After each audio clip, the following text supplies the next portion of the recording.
علیہ وسلم نے لنگر کے حوالے سے کہ لوگوں کو غریبوں کی، یتیموں کی، بیواؤں کی، لاچاروں کی، بے سہاروں کے ساتھ دستے تعاون بڑھانے کا میرے محبوب نے حکم فرمایا ہے۔ لوگوں کو کھانا کھلانے کے حوالے سے مختلف مقامات میں میرے محبوب کا فرمان ہے۔ حضور کی بارگاہ ہے، محبوب علیہ السلام کی بارگاہ میں سوال کیا گیا، یا رسول اللہ صلی اللہ تعالی علیہ وسلم، ایّ الاسلام خیر،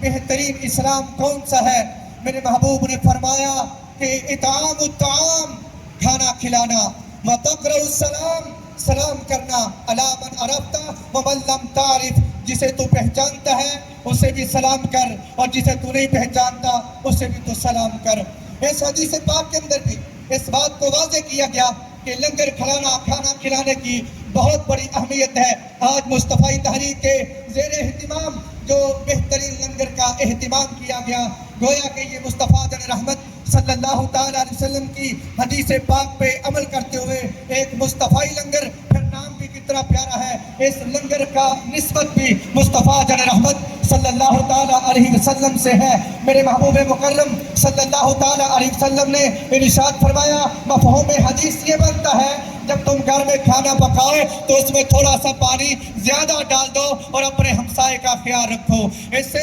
مصطفی تحریک کے اس مشن کی طرف بھی یہ اشارہ ملتا ہے کہ مصطفی تحریک کا یہ ایک مشن ہے کہ اپنے گھر سے ایک پیالی لے کر، اپنے گھر سے جتنا بھی لنگر ہوتا ہے وہ لے کر اپنے ہمساؤں کو، اپنے ساتھ والوں کو، اپنے دوستوں کو، محلے کے غریب لوگوں کو، دیگر جو احباب ہیں جو لنگر کی طرف میں ہے، جن کے پاس جن کا کوئی سہارا نہیں ہے، انہیں کھانا کھلایا جائے۔ تو رب ذوالجلال کی بارگاہ میں دعا ہے، حضرت داتا گنج بخش علی حجویری رحمت اللہ تعالیٰ علیہ کے عرس پاک کے موقع پر یہ جو مصطفی تحریک نے حزب الاحناف میں لنگر کا اہتمام کیا، اللہ اس کو اپنی بارگاہ میں قبول فرمائے۔